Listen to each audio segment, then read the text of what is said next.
उसके बाद का शब्द आपको दिया है नीचा दिखाना। नीचा दिखाना, अपमानित करना। उसके बाद में तिल मिला जाना। तिल मिला जाना का मतलब होता है गुस्सा होना, बहुत ज़्यादा क्रोधित होना। बाद में दिया है चौपट करना। क्या चौपट करना है? इन्हें बर्बाद कर देना। बिजनेस चौपट हो गया, पूरे बर्बाद हो गए। पारावार न रहना। देखो पारावार शब्द में भी आया है और इसमें इसका वाक्य में प्रयोग भी करना है आपको। पारावार न रहना, सीमा न रहना। क्या होता है उसका मतलब? सीमा न रहना। इस प्रकार के आपको मुहावरे दिए गए हैं। उन मुहावरों का आपको आपके वाक्य में प्रयोग करके नोटबुक में लिखना है। समझ में आ रहा? इस प्रकार से आपको शब्द और मुहावरे का अर्थ मैंने समझाया है। अब हम देखेंगे सूचना के अनुसार कृतियाँ पूरी करो। क्या दिया है? सूचना के अनुसार कृतियाँ पूरी करो। उसमें दिया है पहला प्रश्न, एक शब्द में उत्तर लिखो। सिर्फ एक ही शब्द में। बेटे की मातृभाषा कैसी थी? बेटे की मातृभाषा हिंदी थी, क्योंकि उसको स्कूल में पढ़ने को दिक्कत हो रही थी, है ना? ठीक है। दूसरा है बेटे की शिक्षा की माध्यम का क्या माध्यम था? अंग्रेजी। तो उसको उसकी माँ पढ़ा नहीं सकती थी। ठीक है। दूसरा प्रश्न आपको दिया है, संक्षेप में लिखिए। प्रश्न के उत्तर लिखो बोला, सिर्फ एक शब्द में लिखना है आपको। बेटे की मातृभाषा हिंदी, बेटी की शिक्षा का माध्यम अंग्रेजी। हो गया, एक एक शब्द में लिख लिया हमने। उसके बाद में आपको प्रश्न नंबर 2 दिया है, संक्षेप में लिखिए। रमन के जन्मदिन पर न जाने देने के बाद लड़के द्वारा किया गया विद्रोह। देखो कितना बड़ा प्रश्न दिया उन्होंने। जब उसको बरसे घाट पर जाने नहीं दिया उस समय उसने क्या किया था? नहीं जाने देने के बाद उसने क्या विद्रोह किया था? उसने ऐसा विद्रोह किया था कि जोर जोर से लड़ना, जिद मचाना, रोना चिल्लाना, ये सारे काम उसने किए थे। क्या लिखेंगे हम वहाँ पर? फिर जोर जोर से लड़ना, जिद मचाना और रोना चिल्लाना। ठीक है। उसके बाद का प्रश्न है, नुक्कड़ की दुकान से घर लौटने पर बेटे द्वारा देखा दृश्य। नुक्कड़ की दुकान से बेटे द्वारा देखा गया दृश्य। उसने क्या दृश्य देखा था कि वहाँ पर उसने क्या हुआ था उसको? तो उसने क्या देखा था वहाँ पे? नुक्कड़ की दुकान से बाद में घर पे जब आया तो उसके पिताजी गलियारे में खड़े खड़े दीवार से कोहनियाँ टिकाए निशब्द रो रहे थे। आवाज़ नहीं थी उनके शब्दों में। बिना आवाज़ के जमीन अपनी भीतों पर कोहनियाँ लगाकर खड़े थे और खड़े रहने के बाद में वहाँ पर रो रहे थे। क्यों रो रहे थे? आपको पता है ये बात कि अपना बेटा विद्रोही हो गया है, अपना बेटा अपने हाथ से चला गया है। उनको बहुत दुख हो रहा था ये सब सुनकर। तब उन्होंने घर पर आने के बाद में जब उसने देखा कि मैं घर पे जा रहा हूँ, घर पे आया वो, तब उसने देखा तो उसके पिताजी निशब्द बिना आवाज़ के रो रहे थे। समझ में आए दोनों प्रश्न? फिर से देखो एक बार। रमन के जन्मदिन पर न जाने देने के बाद लड़के द्वारा किया गया विद्रोह। क्या विद्रोह किया था उसने? जोर जोर से रोना, लड़ना, जिद मचाना और चिल्लाना, ये सारी उसने धिंगाना घर पे किया था। ठीक है। उसके बाद में नुक्कड़ की दुकान से घर लौटने पर बेटे द्वारा देखा दृश्य। क्या दृश्य देखा था उसने? नुक्कड़ की दुकान पर घर लौटने के बाद में क्या दृश्य देखा उसने? ऐसा दृश्य देखा कि पिताजी गलियारे में खड़े हैं और भीतों से कोहनियाँ टिकाए खड़े दीवार से और निशब्द रो रहे हैं। समझ में आया? इस प्रकार से दूसरा प्रश्न हमने देखा।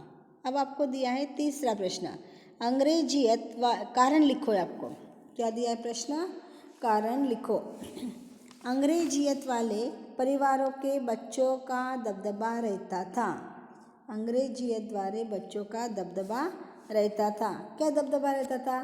कि उन बच्चों को बिना पूछे ही उनके सारे उत्तर जल्दी जल्दी उनको देते आते थे और वो खाड़ खाड़ अंग्रेजी बोलने की वजह से खाड़ खाड़ अंग्रेजी बोलने की वजह से धारा प्रवाह अंग्रेजी बोलते थे वो, और धारा प्रवाह अंग्रेजी बोलने के बाद में उनका दबदबा स्कूल में छोटी उम्र में ही रहता था, और टीचर उन्हीं की ओर ध्यान देती थी, है ना। टीचर उन्हीं की ओर ध्यान देती थी। कैसे लिखोगे? वे छोटी उम्र में ही धारा प्रवाह अंग्रेजी बोलते थे, और कक्षा के अंदर जब भी कुछ पूछा जाए तो वो जब जवाब तुरंत में दे देते थे। इस प्रकार से उसका कारण था। ठीक है।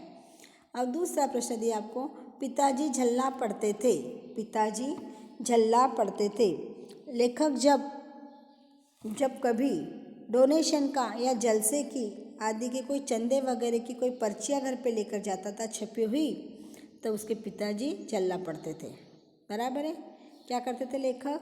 जब स्कूल में उनको कोई पर्चियाँ देते थे कि ये लो डोनेशन लाओ, कोई चंदा लाओ, या कोई जलसे में जाना है तो उसके लिए तुम टिकट के लिए पैसे जमा करो, इस प्रकार से यदि कोई देते हैं स्कूल में तो वो देखकर उसके पिताजी झल्ला पढ़ते थे। ठीक है। उसके बाद में तीसरा प्रश्न है, लड़की की माँ उसे पढ़ा नहीं पाती थी। क्यों नहीं पढ़ा पाती थी? वो तो पढ़ी लिखी थी लेकिन उसको अंग्रेजी नहीं आती थी, और इसके अंग्रेजी माध्यम था बच्चे का, इसलिए उसको पढ़ाते नहीं आता था। वे अंग्रेजी माध्यम की पढ़ाई नहीं करा सकती थी क्योंकि हिंदी मीडियम से पढ़ी हुई थी, इसलिए उसको नहीं आता था। समझ में आया यहाँ तक? अब हम देखेंगे अगला प्रश्न। और यहाँ तक समझ में आया ना कि आगे चलना नहीं, कि बस करना इतना ही रखना। मेरे ख्याल से 4 प्रश्न देख लेंगे फिर बंद करेंगे हम। ऐसे प्रश्न बनाओ कि जिनके उत्तर निम्न शब्द हो। साइकिल। अब साइकिल के लिए प्रश्न बनाना है आपको, तो कैसा बनाओगे? क्या मेरी साइकिल अच्छी नहीं है? नहीं। क्या लिखेंगे आप प्रश्न? कोई भी प्रश्न आपको अपने मन से लिखना है, बनाना है।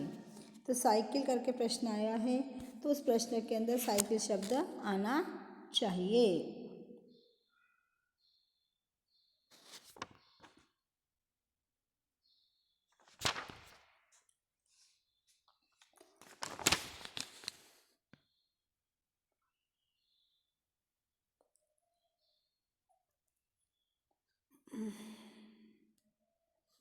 या आपको ये शब्द दे, बेसब्री। बेसब्री। रमन मेरा इंतज़ार। लेखक रमन की वर्षगांठ का इंतज़ार कैसे कर रहा था? ये भी प्रश्न बन सकता है। लेखक रमन की वर्षगांठ का इंतज़ार कैसे कर रहा था? बेसब्री से, है ना।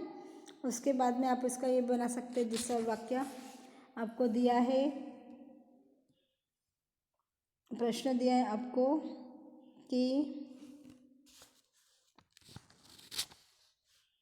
पारावार शब्द है, इसका आपको वाक्य प्रश्न बनाना है। तो आप क्या लिखेंगे? पुत्र के पछतावे को देखकर माँ की खुशी का क्या न रहा? पुत्र के पछतावे को देखकर माँ की खुशी का क्या न रहा? पारावार न रहा। ठीक है। इस प्रकार के प्रश्न आपको बना लेना है। ठीक है। आज इतना ही रखेंगे हम। आपका इतना उत्तर नोटबुक में लिखकर मुझे बताओ। अब बताते नहीं हो, बताना जरूरी है आपको। आपको एक प्रश्न ये भी दिया है, साइकिल का वाक्य बनाना है। तब क्या बनाएंगे साइकिल का वाक्य? लेखक पिताजी के साथ किस पर बैठकर स्कूल जाते थे? लेखक पिताजी के साथ में किस पर बैठकर स्कूल जाते थे? आप बोल सकते हो साइकिल, है कि नहीं?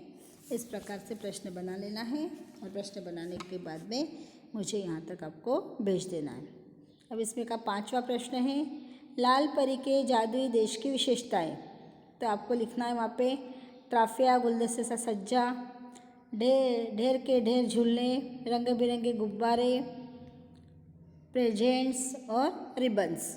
इस प्रकार के सारे सामान वहाँ पर थे, और वो लेखक को देखकर लाल परी की जादू की विशेषताएं बताई जैसी लग रही थी। तो आज हमने इसका स्वाध्याय देखा। इतना स्वाध्याय आपको आपकी नोटबुक में लिखना है। ठीक है। ओके।